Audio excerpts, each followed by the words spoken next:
Selamat pagi pemirsa Kompas TV, jumpa lagi dengan saya Eko Pratomo dan Muhammad Teguh dalam Smart Financial Wisdom bersama Haluvina.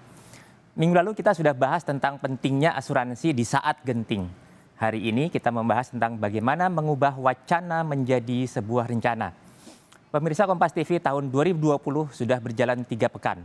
Apakah Anda sudah membuat perencanaan keuangan Anda untuk 1 tahun ke depan?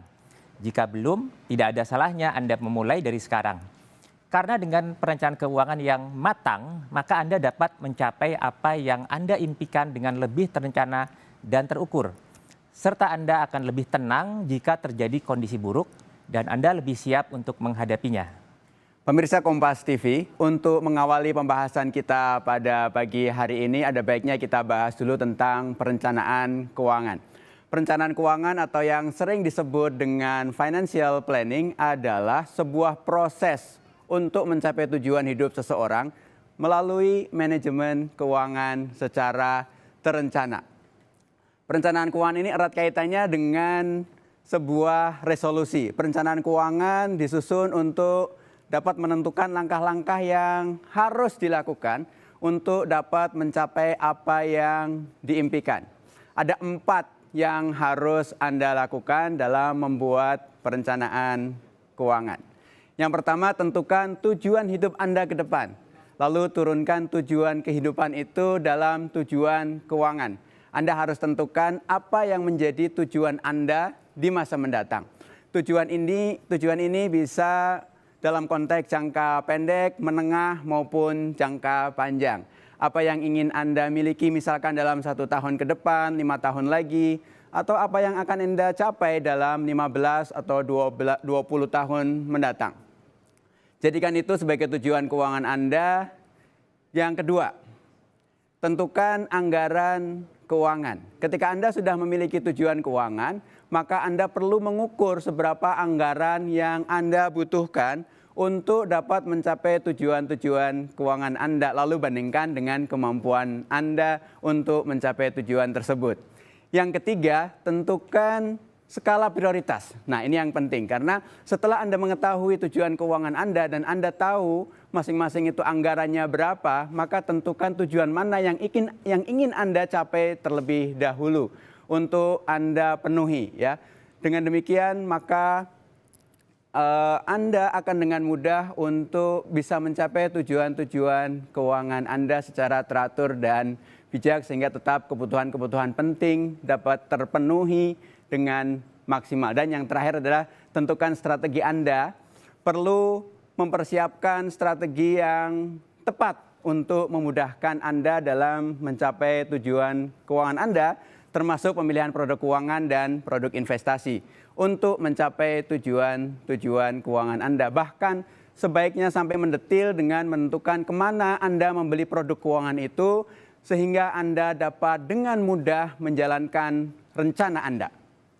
Pemirsa Kompas TV, supaya perencanaan keuangan Anda dapat dicapai sesuai target dan tidak tergerus dengan inflasi, terlebih dahulu tujuan jangka menengah dan jangka panjang maka perlu dipertimbangkan untuk move on dari nabung ke investasi. Kenapa begitu? Karena kalau kita hanya menabung saja, return yang dihasilkan bisa kalah dibandingkan dengan tingkat inflasi. Meskipun setiap inflasi selalu ada risikonya. Oleh karenanya, penting sekali Anda untuk mengetahui syarat untuk melakukan investasi. Apa itu syarat yang harus dilakukan sebelum melakukan investasi? Yang pertama, cash flow keuangan Anda harus positif. Artinya pendapatan harus lebih besar dari pengeluaran sebelum memulai berinvestasi.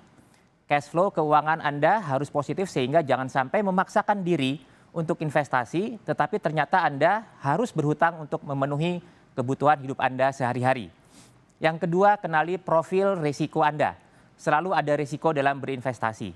Ada 3 karakteristik investor dalam berinvestasi, yaitu investor konservatif. Ini adalah tingkat profil risiko yang paling rendah. Biasanya orang-orang yang konservatif ini masih takut untuk berinvestasi dan berusaha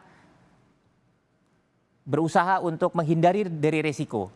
Kemudian yang moderat, yaitu tingkat risiko menengah. Orang yang moderat ini bisa menanggung risiko investasi untuk skala tertentu. Dan yang terakhir adalah investor agresif, yaitu tingkat risiko paling tinggi, di mana orang ini dapat menanggung risiko yang besar dalam investasi dengan harapan mendapatkan return atau imbal hasil yang tinggi di masa mendatang. Syarat yang ketiga sebelum melakukan investasi adalah tidak memiliki utang, kecuali utang yang produktif atau utang yang baik. Jika Anda masih memiliki utang yang tidak produktif atau bahkan utang yang buruk, sebaiknya selesaikan utang-utang tersebut sebelum memulai berinvestasi. Dan yang terakhir yaitu memiliki dana darurat dalam jumlah yang minimal yaitu 3 kali pengeluaran bulanan. Dana darurat ini berfungsi untuk menutupi biaya yang kemungkinan muncul diakibatkan oleh suatu kondisi darurat yang terjadi di luar rencana. Nah, pemirsa Kompas TV, bagi Anda yang mulai akan menyusun rencana keuangan Anda, bisa membuat dulu setidaknya 3 prioritas utama dalam rencana keuangan, yaitu yang pertama dana ibadah, misalkan untuk pergi haji. Yang kedua adalah dana pensiun, dan yang ketiga yang tidak kalah penting adalah dana pendidikan buat anak-anak Anda. Selamat mencoba untuk melakukan perencanaan keuangan. Semoga rencana keuangan Anda tahun ini dan tahun-tahun berikutnya tidak hanya sekedar menjadi wacana, tetapi semoga bisa menjadi realisasi yang bisa Anda sampaikan, dan semoga pembahasan pada hari ini memberikan manfaat buat Anda semua. Salam Smart Financial Wisdom, Smart Way to Happiness.